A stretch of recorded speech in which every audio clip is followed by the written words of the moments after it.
Yow, what's shaking, turkey bacon? It's your host with the toast, Doc Monbender, and this is Doc's Rants. Martin Lawrence, let's talk!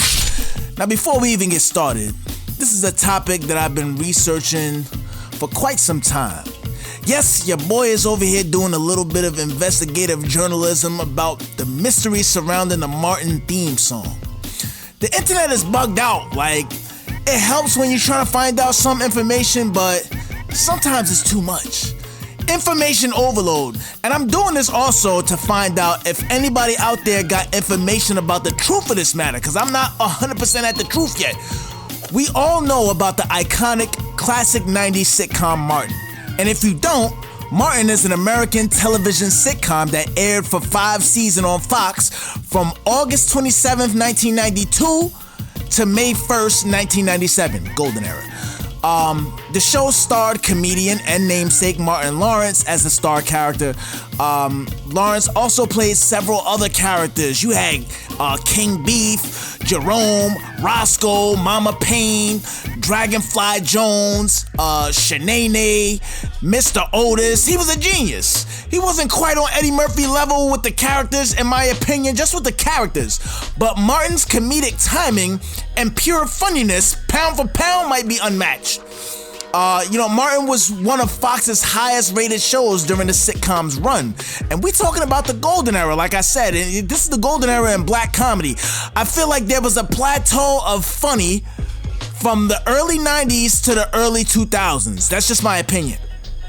Now, the reason I'm doing this video is because there's a lot of discrepancies about who created or who was the voice on the original Martin theme song. Martin, remember that one? Because you know that they had another one that sounded like Boyz II Men on there. I don't know who did that one.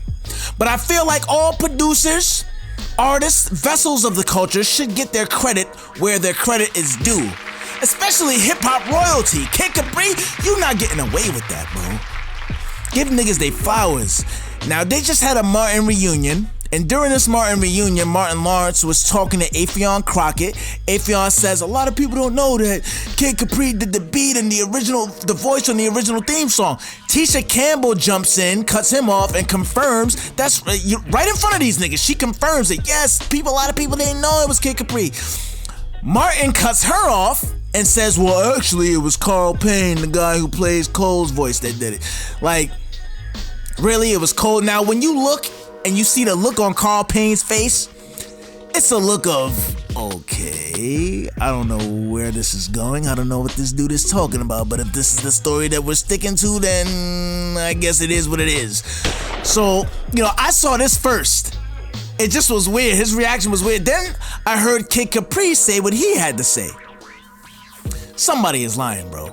Somebody is lying. It seems like Martin don't want to pay niggas. And what Kid Capri is saying is, yeah, you already didn't pay me. That's cool.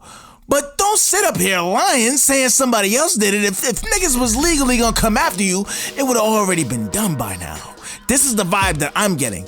But then there's an interview with Kid and Play where Kid, the tall, light-skinned nigga with you remember he used to have the high top fade, he's saying that he took Kid Capri's voice off of the original intro and he impersonated him doing it. What? Cause he didn't want to pay Kid Capri's fee. This is what he said. But that still don't explain why Martin is saying that it was Carl Payne that did it. Anybody who knows me knows that I am the biggest Martin fan since day one. I went and even got the Billy Bob teeth just to look in the mirror and impersonate Jerome and Otis. Facts, nigga. But just when I thought I sort of kind of had figured it out, Martin just don't want to pay niggas.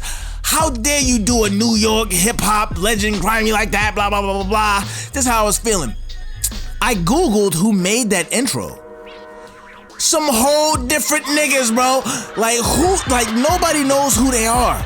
Joey Kibble and Steve Kite? What? Whole monkey wrench in the situation, bro. Who are these niggas? Joey Kibble is from a group called Day 6. Nobody ever heard of him. And Steve Kite has no other music history other than the Martin theme song, supposedly. So what's really going on here? Is this a case of Martin going to deep depths just to not pay Kid Capri? Cause if so, that's very ugly, bro. That's ugly, rich ass nigga. Did they only have did they only give credit to the engineers? Does Kid from Kid and Play deserve to be paid for this? Somebody deserves to be paid for that shit. I feel like this nigga been coasting all these years and nobody's been paid for this intro. I don't know, man. You can't really trust DC niggas like that at the end of the day. I know Martin be on medication for bipolar, schizophrenia, and all that jazz. Was Marty Mart on the meds and beside himself talking crazy during this interview? Hey, be sure to subscribe, tap that like button, bang on that notification bell, and don't forget to jump in them comments and let me know how you really feel about this whole ordeal. Till next time, I'm Doc Mindbender. Video shit right now, but I keep getting calls on my phone about this television show, this Martin reunion yesterday. Now, Tisha Campbell has said that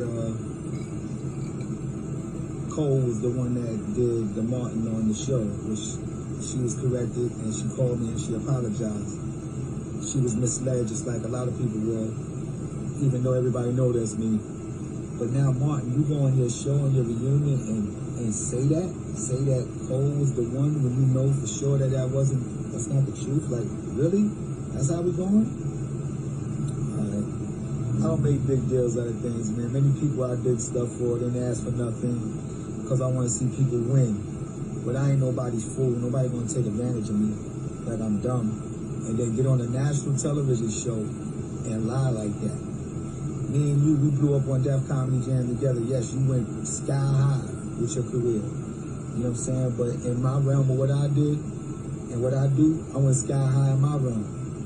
So, but one thing I never did was wronged anybody or misled anybody or cheated anybody. You know what I'm saying?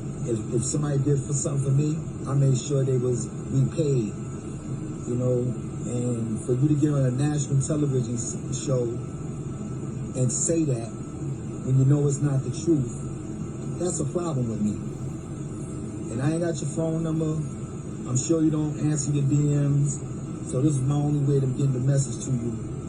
And I don't like putting it out there, but I have to. When you go out there and you try to erase my legacy of what I do, because y'all went and made a mistake and did something that y'all wasn't supposed to do, and now you want to cover it up by saying to somebody else, which I was told to me that it was two different people besides me.